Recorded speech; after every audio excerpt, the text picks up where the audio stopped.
Hello friends, मैं हूँ आज़ू और भारत न्यूज़ की एक और रिएक्शन वीडियो में आपका स्वागत है। तो आज हम बात करेंगे आईएमएफ की रिपोर्ट की, जिसमें कि बताया गया है जो इंडिया की जीडीपी है वो 8.2% हो जाएगी। कुछ टाइम पहले आईएमएफ ने जो अपनी रिपोर्ट पेश की थी उसके अकॉर्डिंग अनाउंसमेंट की गई थी कि इंडिया की जो जीडीपी है वो 2024 से 25 में 7% होगी। लेकिन इंडिया की बढ़ती हुई इकोनॉमिक रेट को देखकर स्पेशली रूरल एरियाज़ में तो उन्होंने अपनी नई भविष्यवाणी की है।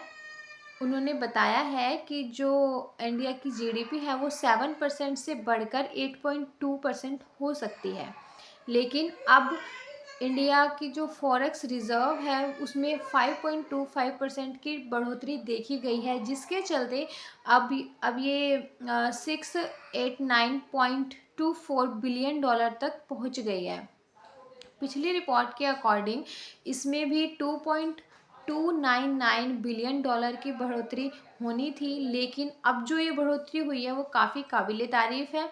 तो देखते हैं इस रिपोर्ट को सुनकर पाकिस्तान की जो जनता है उसका क्या रिएक्शन रहता है। हेलो फ्रेंड, मैं हूं शाइला खान और आप देख रहे हैं नायला पाकिस्तानी रिएक्शन। आज हम बात करेंगे आईएमएफ की एक रिपोर्ट जिसने जो है तहलका मचा दिया। पहले उसने पड़ोसी मुल्क इंडिया के बारे में कहा था कि उसकी इकोनॉमिक ग्रोथ जो है 7% तक होगी, लेकिन आज आईएमएफ अपने ही अल्फाजों से पलट रहा है और कह रहा है कि उनकी इकोनॉमिक ग्रोथ जो है 8.2% रहेगी। और अगर हम फॉरेक्स रिजर्व की बात करें तो आज उनका खजाना, मतलब इंडिया का खजाना 690 बिलियन डॉलर तक जा पहुंचा, जो कि हिस्टोरिकली आप देखे जाए तो कभी भी उनके फॉरेक्स रिजर्व्स इतने बिलियन डॉलर तक नहीं पहुंचे। मतलब अगर 10 बिलियन डॉलर को फिगर को इंडिया क्रॉस करता है तो इंडिया की तारीख का सबसे बड़ा फॉरेक्स रिजर्व होगा। इंडिया का कौमी खजाना पागल हो गया, इतने ज्यादा डॉलर। और मैं पाकिस्तान की बात करूं, यहाँ पर हमें चाहिए 7 बिलियन डॉलर। जस्ट अगर हमें आईएमएफ 7 बिलियन डॉलर नहीं देता तो मुल्क पाकिस्तान डिफॉल्ट कर जाएगा। और अगर हम इस खजाने का 10% दें, इंडिया के जितने भी पड़ोसी मुल्क है सबके खजाने जमा कर ले तो 10% भी नहीं बन रहा। एक मुल्क, उसके पास इतना कौमी खजाना कहां से आया, कैसे जमा किया? और पाकिस्तान के कौमी खजाने कंगाल क्यों पड़े हैं? अवाम कि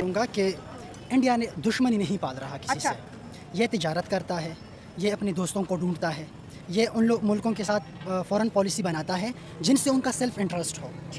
ये नहीं चाहता कि अमेरिका अपनी उंगलियों पे नचाए, रूस नचाए, नहीं नचाता। अगर उनको अमेरिका से कुछ मिलता है तो इंडिया उधर उस तरफ जाता है, अगर उनको रशिया की तरफ से मिलता है तो उधर चला जाता है। अब इसको देखो कि अगर पाकिस्तान या इंडिया के साथ तिजारत करना शुरू करें, इमेजिन करो अगर उनका खजाना पागल हो रहा है तो हमारा भी होगा। बॉर्डर से आर पार चीजें जहाँ ठीक है, तिजारत होगी हमारी, ये हमारा खजाना भी बढ़ सकता है इससे। ठीक है। दूसरी बात, वो आईटी में इन्वेस्ट कर रहे हैं। हम किस में इन्वेस्ट कर रहे हैं पता है आपको? किस में? वेपन्स में इन्वेस्ट कर रहे हैं, लोगों को एक्सट्रीमिस्ट बना रहे हैं। लोग मजहबी एक्सट्रीमिस्ट, मजहबी बना लो, सोशल बना लो, कल्चरल बना लो, कुछ भी। हम सारे एक्सट्रीमिस्ट है। You can say that might be an religious point of view और कल्चरल और एथनिक लेवल। एथनिक लेवल का कितना एक्सट्रीमिज्म है पाकिस्तान में? किसी भी एथिक्स ही नहीं है। हाँ, सही बात है, हाँ। करेक्ट हो गया। हाँ।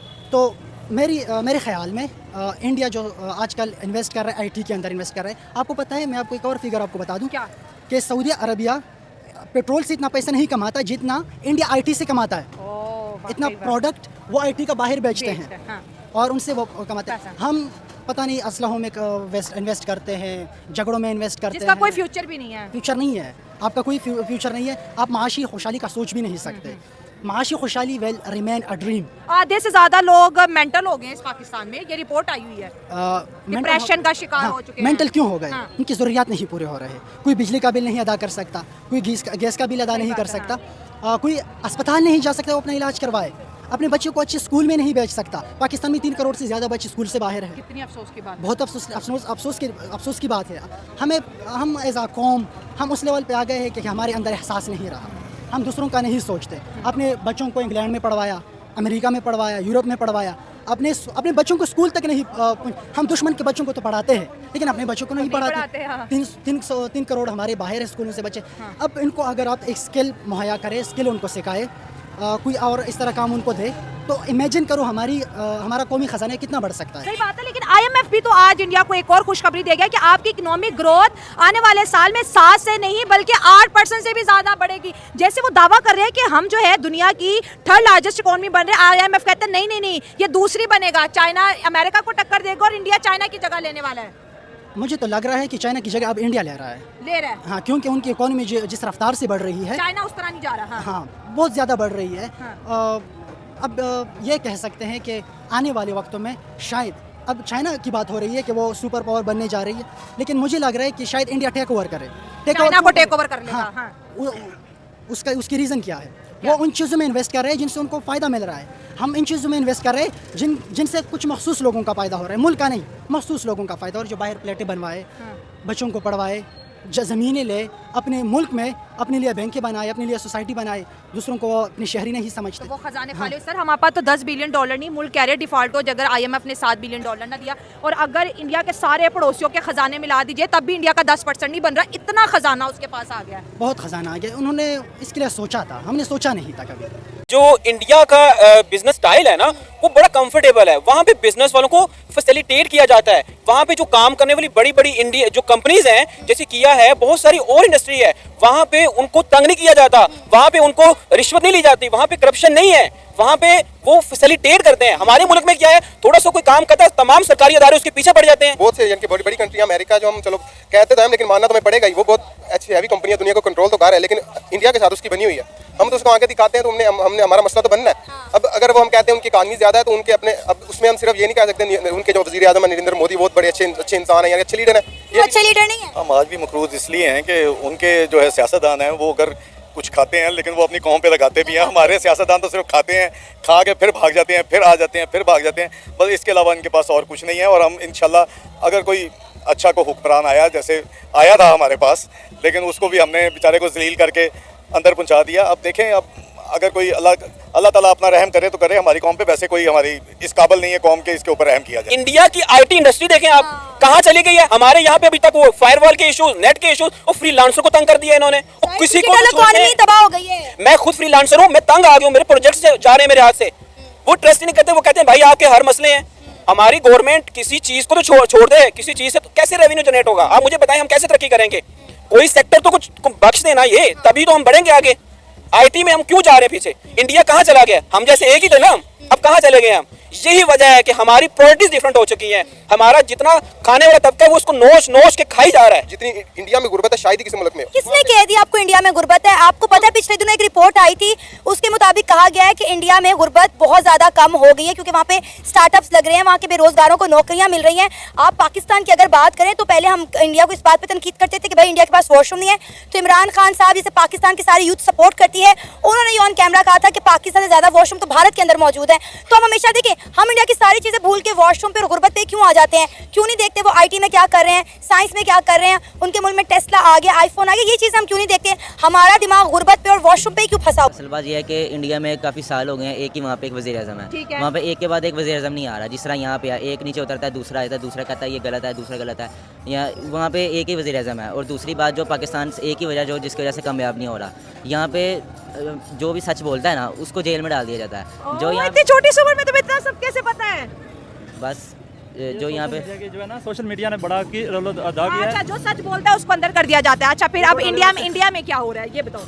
इंडिया के अंदर इस तरह नहीं ना, इंडिया के अंदर इस तरह की दो नंबरी नहीं है, इस तरह की दो नंबरी नहीं वहाँ पे चलती। वहाँ पे जो है यहाँ पे हालांकि पाकिस्तान इस्लामी मुल्क है, हाँ। यहाँ से अच्छा वहाँ पे वो फॉलो कर रहे हैं। ये बाहर के मुल्क में ये क्यों इतने कामयाब हैं? ये कुरान मजीद से सब कुछ करते हैं, कुरान मजीद से लेकर कुरान मजीद के हवाले से सब कुछ अपनी ज़िंदगी को चला रहे हैं। पाकिस्तान में इस तरह नहीं है, यूरोप कंट्री में इसी तरह ही है, लेकिन पाकिस्तान में ये पुराने ज़माने की तरह ज़िंदगी गुजार रहे हैं। तो 1947 आप भी पढ़ते हैं कि उस रात तकसीम हो जाती है सब कॉन्टिनेंट की, बरसगीर की, एक इंडिया आज़ाद होता है, पाकिस्तान उस दिन बनता है, दुनिया के नक्शे पे एक नया मुल्क बनता है, ठीक है। आज वो मुल्क अमीर अमीर अमीर, और हमारे पास आज भी हमारा वज़ीर आज़म कह रहे हैं IMF ने अगर 7 बिलियन ना दिया तो यकीन माने मुल्क डिफ़ॉल्ट कर जाएगा, ना बिजली होगी, ना गैस होगा, ना पानी होगा, कुछ भी नहीं होगा।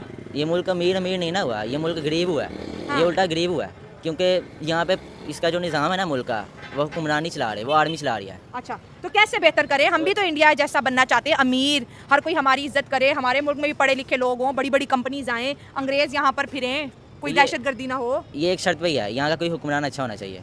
सारे तो आजमा के देख लिया, अब कोई बचा ही नहीं। बस वही ऐसी यही है ना, अल्लाह की मर्ज़ी, अब कोई अच्छा आएगा तो फिर ना, अब जिसका कोई खुदा का खौफ हो। बेसिकली बात यह है कि इंडिया और हम पाकिस्तान इकट्ठे आज़ाद हुए ठीक हैं, है। मगर इंडिया की जो इकॉनमी की ग्रोथ है वो इस टाइम दुनिया के टॉप 5 में आ रही है, और पाकिस्तान जो है वो इस टाइम दुनिया के बॉटम पे है बिल्कुल। ठीक है। ना हमारे पासपोर्ट की वैल्यू है, इस सबसे बड़ा अलमिया इस मुल्क का यह है कि जो हमारे हुक्मरान है ना, वो इस मुल्क को ऊपर जाने नहीं देते। सबसे बड़ा अलमिया ये है। उनका इस मुल्क में 2 निज़ाम है। जब तक इस मुल्क में एक निज़ाम नहीं बनेगा गरीब और अमीर के लिए, कोई कानून नहीं होगा, तब तक इस मुल्क में ना कोई इन्वेस्टमेंट हो सकती है, ना कोई बाहर से इन्वेस्टर यहाँ पे इन्वेस्टमेंट कर सकता है, और ना ही मुल्क ये तरक्की कर सकता है। तो जैसा कि हमने वीडियो में देखा कि लोगों की क्या राय है इस बारे में। लोगों का कहना है कि जो पाकिस्तान है उसे इससे कुछ सीखना चाहिए। पाकिस्तान को सिर्फ़ और सिर्फ $7 बिलियन ही चाहिए थे, लेकिन उससे इतना भी नहीं हो पाया है। उसे चाहिए कि इंडिया के साथ अच्छे रिलेशन बनाए, उसके साथ ट्रेड करे, इससे उनकी इकोनॉमी भी बेहतर होगी। जो इंडिया है वो आईटी सेक्टर में इन्वेस्ट करता है या फिर वहाँ इन्वेस्ट करता है जहाँ उससे कुछ फ़ायदा हो, बल्कि जो पाकिस्तान है वो सिर्फ़ और सिर्फ वेपन्स में इन्वेस्ट करता है जिससे कि उसे कुछ फ़ायदा होता है नहीं। इसलिए जो पहले अपने रिलेशन इंडिया के साथ वो अच्छे करे, और ट्रेड है जो ट्रेड को बढ़ावा दे, दहशतगर्दी को कम करे। जो इंडिया है, इंडिया की इकोनॉमी बहुत अच्छी है, पॉलिटिकल स्टेबिलिटी है, एजुकेशन है जो वो हाई लेवल का है। पाकिस्तान में बिल्कुल इसका उल्टा है। अगर इंडिया और पाकिस्तान के रिलेशन अच्छे हो जाते हैं तो इससे जो फ़ायदा है वो पाकिस्तान को होने वाला है। उसमें जो चीज़ें हैं वो इजीली अवेलेबल हो पाएंगी, पाकिस्तान को प्रॉफिट भी होगा।